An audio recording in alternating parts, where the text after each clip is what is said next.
My arm itches.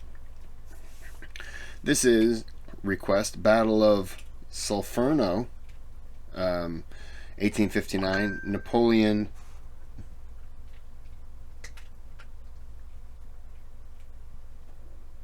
This is American Express. Napoleon 1, 2, 3, and the fate of Italy. I've got a beer and some soda, but nothing to snack on, which is okay. Video time. It was made in collaboration with PMF Productions. Visit their channel and give them the credit that they deserve. It is before dawn on the 24th of June, 1859. A Franco-Sardinian army of 130,000 men breaks camp and begins marching east. Stupid question off the bat. Sardinian, wasn't that a man? Last name? Was it Sardin? I only know that from a video game, and I could be way wrong. Eh boy, that could have been a dumb one. Commanded by Emperor Napoleon III of France and King Victor Emmanuel II of Piedmont, Sardinia, these allies are fighting the Austrian Empire to achieve Italian liberation. They believe their enemy is more than 20 kilometers away, regrouping behind the Mincio River, but they are wrong. The previous day, Austrian Emperor Franz Joseph ordered his 140,000 soldiers to cross the river and begin a counter-offensive. The two armies are on a collision course, with the fate of Italy at stake.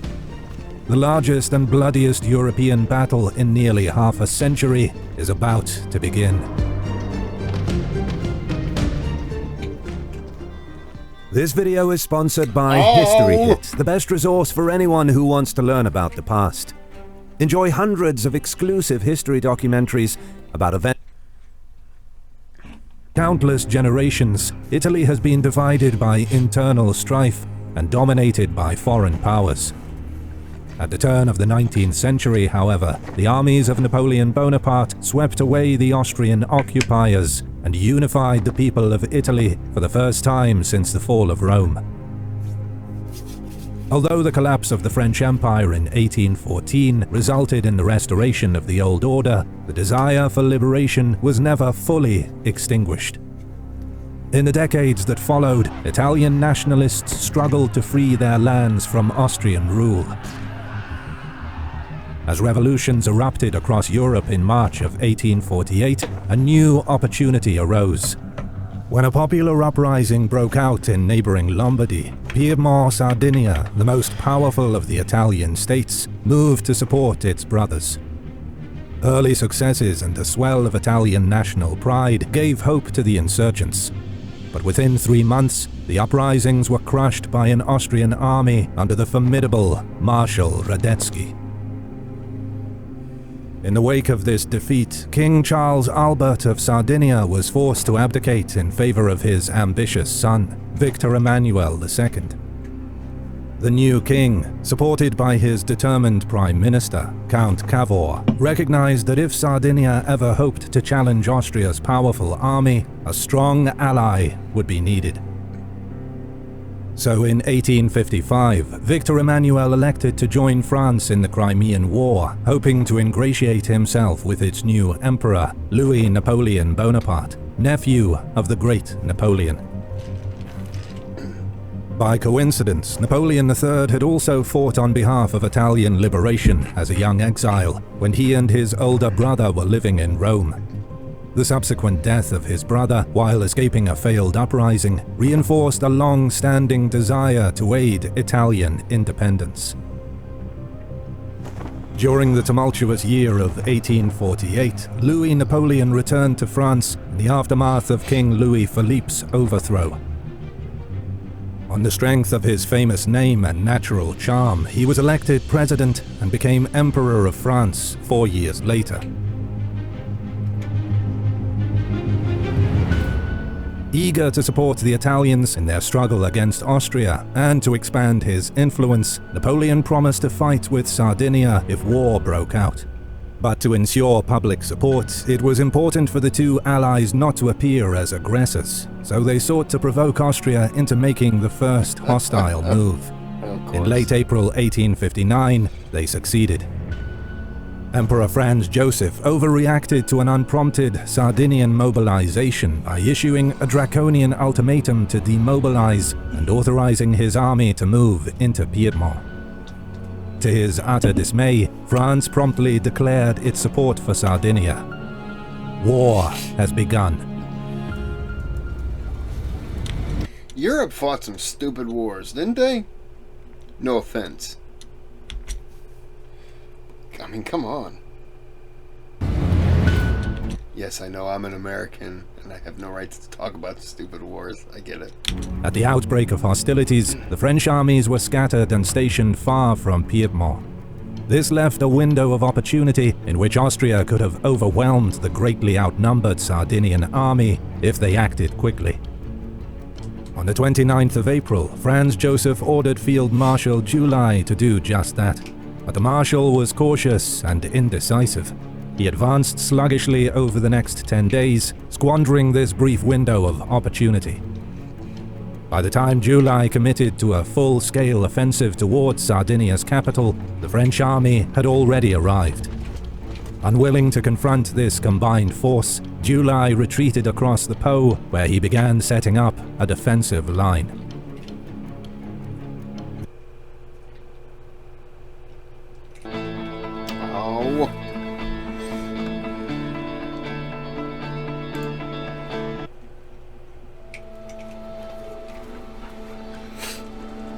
I clicked so skip. pure Oh, and son of a genuine about bitch. a dog. I hate you and your dog. The Allies, now concentrated and holding a numerical superiority, formulated a daring plan to outflank July's position. On the 28th of May, Napoleon took 90,000 men and advanced rapidly north. To quickly bypass the Austrians, Napoleon III, then he was also a military guy, like he led people into battle. When do you think that stopped? When did leaders stop doing that? Would that have been in the 1900s? 20th century, whatever you're supposed to call it? And that would, I know that stopped relatively early for America, but I mean, for Europe, it seems to have kind of been a tradition that kept on.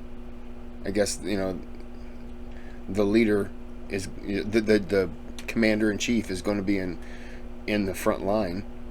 Understand. Just curious. Defenses, he leveraged railways to transport tens of thousands of soldiers, something never before seen in warfare.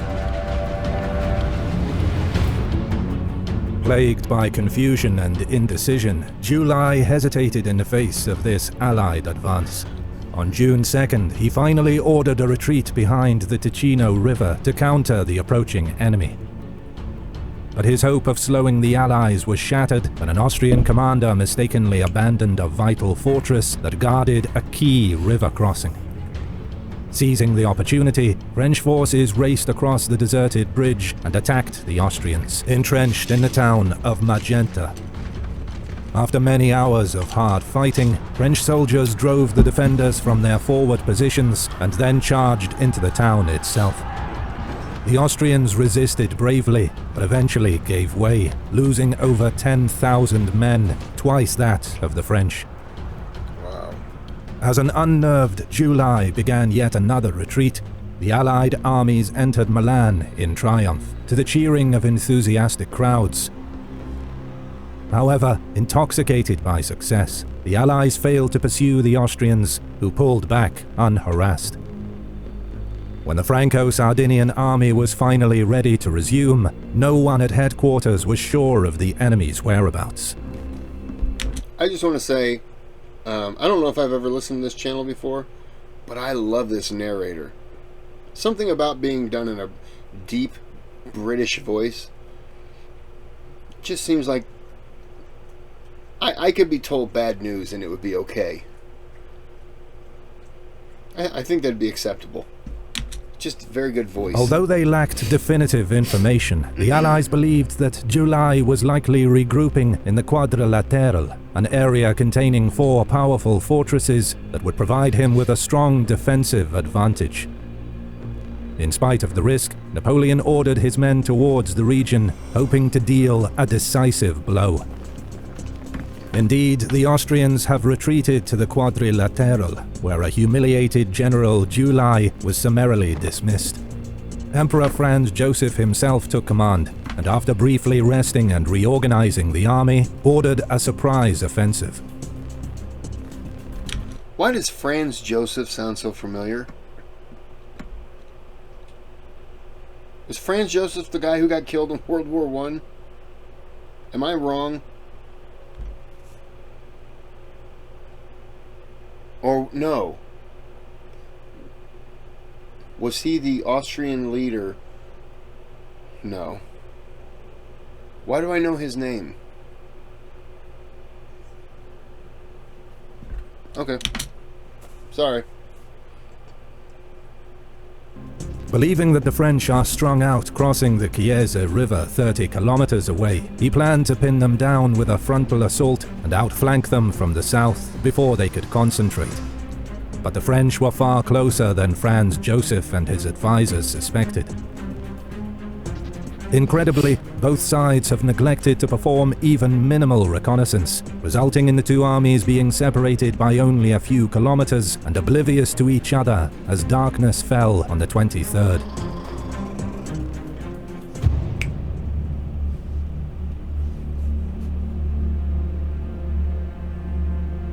Well before dawn on June 24th, the French army rose and prepared to continue their march towards the Mincio River. Napoleon has ordered the 1st and 2nd Corps to follow the steep ridgeline towards Solferino and Cavriana, respectively. 3rd and 4th Corps were to advance across the open plains towards Guidizzolo. The Sardinians planned to march through broken hilly terrain towards Pozzolengo. But when the sun rose and the mist cleared, the Allied armies were shocked to find that the hills were already occupied by the enemy. Sporadic fighting broke out as the leading French units encountered Austrian outposts. Word was quickly passed to Napoleon, who climbed a church tower at Castiglione around 7:30 a.m. to verify the accounts for himself. Napoleon III, while not a military genius like his uncle, understood the importance of commanding the heights around Solferino. Any attack on either side would be easily outflanked and subjected to enfilading artillery fire. Furthermore, Solferino was the hinge point of the Austrian line, and a breakthrough there could split the enemy army and disrupt their coordination. Napoleon acted decisively, directing the 1st and 2nd Corps to attack Solferino, while the rest of the Allied army was to protect the flanks and pin down the enemy. In the north, the Sardinians, who have made little contribution to the campaign so far, were eager for a chance to prove themselves. But their advance was slow, with units strung out for miles. Although they possessed a significant numerical superiority, they failed to take advantage of it by concentrating their forces. Instead, when they encountered an Austrian corps commanded by the talented General Benedek, the Sardinians attacked piecemeal and were easily repulsed. It was not until mid-morning that they were able to capture portions of the critical San Martino hill, only to be driven out again by a ferocious Austrian counterattack. Isolated from the main battle, fighting in the north ground on like this for the rest of the day, with neither side able to gain a decisive advantage. On the southern flank, Controbert's 3rd Corps and Niel's 4th Corps had been marching since 2 a.m., completely unaware that 4 corps of the Austrian First Army lay in their path. Around 5 a.m., Niel encountered the leading units of this force at Medale, beating them back over several hours of intense combat. Undeterred by this encounter, and not yet realizing the full strength of the enemy, Niel decided to push on to Guidizzolo, stumbling into the bulk of the Austrian First Army, a force twice his size. The 4th Corps was now in a fight for its very survival, heroically driving back wave after wave of Austrian attacks, and against all odds, holding its ground. Third Corps meanwhile continued to move forward slowly, its objective split between helping the increasingly desperate Fourth Corps and guarding against a possible Austrian attack from Mantua. At the same time, fighting in the center had intensified after the early morning encounters. First Corps drove back the enemy from their initial line, and after hard fighting, were able to capture the hills in front of Solferino. What they then saw before them was a veritable fortress. Every hill was entrenched with dozens of cannons, while the town convent and walled cemetery were packed with thousands of soldiers. Their task was made even more difficult when General MacMahon was unable to commit Second Corps to the attack. Not only was he concerned by enemy troops massing along his front, but moving towards Solferino would also widen a dangerously large gap to his south. Aware that such a rift would have threatened the cohesion of his line, Napoleon promptly ordered all available cavalry and artillery to close the gap. However, it would take more than an hour for these reinforcements to arrive. Even then, the line remained critically thin when MacMahon left to join the attack on Solferino. Had Franz Joseph seized the initiative and launched a full-scale attack to overwhelm the vulnerable French forces in the south, Austria could have achieved a much-needed victory. The Emperor, however... There was, in the Civil War, I think it was the battle at Chickamauga or Chattanooga. It was one of them. Maybe the first battle of Chickamauga. Anyways, Union forces had pretty much done, just imagine this, okay? See my mouse. Union forces, but they were on the other side, but we're gonna get into that. So Union forces are in the blue. And Confederates had started to attack and kind of come down, and on the bottom they were trying to kind of squeeze them around to get their flank. And the Union pulled away people in the center to kind of reinforce that. I shouldn't say that. I don't remember if it was on purpose or not. But anyways, a unit in the middle came out. The Confederates' goal was to fake the flank maneuvers, but the main charge is going to go right up to the front, and they were hoping that something might happen. Well, as it turned out, the Union forces pulled out of the center. I don't think their leader told them, but they pulled out, and that opened up just, I mean, imagine you're running into charge, and all of a sudden you look around, you're like, where'd they go? And it just devastated the Union, and they took off. And I think George,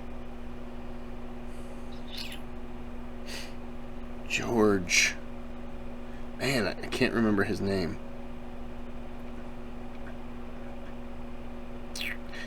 Anyways, he hung back, and he fought the Confederates to get the Union out of there, because it was a total collapse. But anyways, I bring that up because this is kind of one of those similar things where if they had exploited it, I mean, you could have routed, I'm not going to say routed them, but you could have eliminated a lot of people. And then, of course, the French would have pulled back and probably got new lines. They might have just ran, you don't know. It's one of those things when you look back, you're kind of like, oh, if we only. Was young and inexperienced. In the chaos of an unexpected battle, he became cautious and did nothing. By contrast, General Schwarzenberg decided to mount an attack against the weak French line in front of him. But without additional support, his effort was insufficient. The advance was soon checked by over 40 rifled cannon of Second Corps that decimated his forces. Eventually, French cavalry arrived and charged down his remaining men, who fled with heavy losses. With the Austrian attack repulsed and 3rd Corps finally arriving to support Niel, MacMahon was able to turn his full attention back to Solferino, where fighting continued to rage. Baraguet's 1st Corps had pushed forward numerous times, only to be forced back by a hail of fire from the entrenched defenders. Napoleon himself joined 1st Corps, bravely encouraging his men near the front line, even as several of his staff officers were seriously wounded around him. Where's Oudinot when you need him? 2nd Corps and its fearless Algerian warriors arrived around 11 AM to support the intense struggle for the well-defended ridge. Nevertheless, Austrian forces continued to hold their ground, pouring devastating volleys into the packed French ranks. With the French unable to make progress, Napoleon determined that reinforcements were needed to drive home the faltering attack. He had no choice but to commit the infantry of his Imperial Guard, who until now had been held in reserve. Around 1:30 PM, several batteries of French artillery opened a devastating cannonade as nearly 40,000 soldiers surged onto the fortified heights. The Austrians resisted desperately as the French viciously clawed their way forward. I like that painting. I think I'm quite the weird painting person.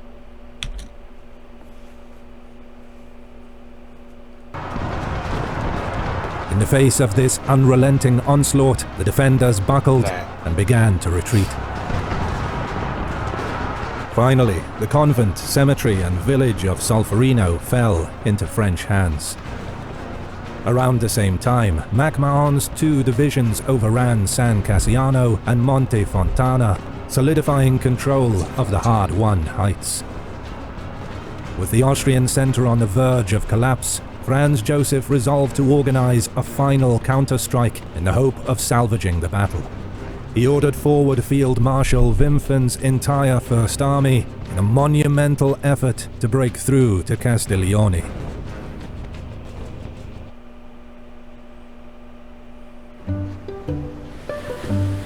I can turn anyone into a beach bomb. If you want to eat healthy I and hit feel skip your best, ad. What the you've got to try Kachava. Kachava is the world's healthiest all-in-one meal shake. I don't care. Shut up. I'm hitting skip and it's okay, we'll take you to the next ad. That's not what I'm hitting skip for. Sons of bitches. Oh, now what? Around 3:30 PM, Austrian horsemen crashed into the French Guard cavalry and initially made considerable progress, until General Soleil, commanding the Guard artillery, positioned 42 guns in a grand battery, whose overwhelming fire drove off the attackers. To the south, Niel was also under severe pressure from this attack. But despite their fatigue from many hours of continuous combat, 4th Corps was able to withstand the latest assault. Even after the successful French defense in the south, the Austrian First Army remained a formidable force, its soldiers still eager to fight. But Marshal Wimpfen was unduly discouraged by the failure of the initial assault and ordered his army to retreat. Austrian General Benedek's successful stand in the north was not enough to counteract the collapse of the centre and the retreat of Wimpfen. Franz Joseph was finally convinced that defeat was inevitable. At 5 PM, the distraught emperor ordered a full retreat.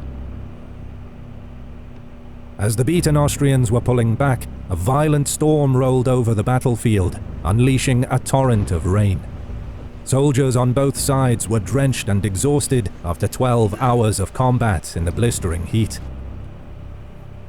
Fighting slowly died off across the blood-stained landscape, with the Allied armies unable to launch an effective pursuit against their fleeing enemy. Napoleon III had achieved a great victory, but was deeply shaken by the heavy cost. The French have lost nearly 1,700 killed and 9,000 wounded. The Sardinians over 5,500 as a result of their repeated unsuccessful attacks. However, the Austrians have incurred far greater losses, with 22,000 men killed, wounded, or captured. While the Austrian army remained a significant force on paper, and Prussia was mobilizing to assist them, the morale of the soldiers and high command was broken. Franz Joseph had had enough. Within days of the battle, he agreed to a ceasefire, followed quickly by Napoleon's surprisingly lenient peace terms.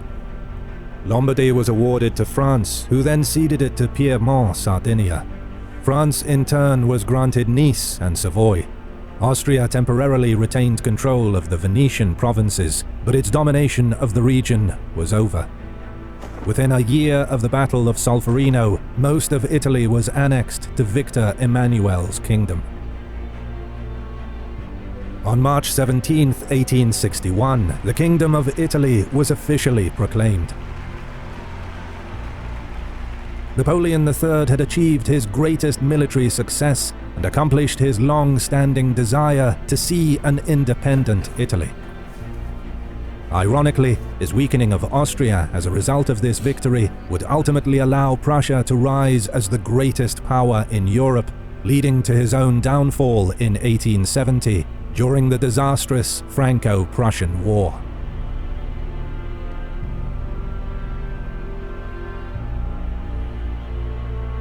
If you've made it this far into the video, thank you for watching. That was interesting. A lot of wars I don't know about. So Napoleon III was not, he was the nephew. Okay.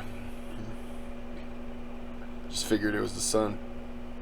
Special thanks on the right hand side, third name down, special thanks to blah blah blah. Nice. Okay, well, I think I have done something to this channel actually, because the footnotes. Well, there you go. Solferino was the last battle where both armies were commanded by their respective monarchs on the battlefield.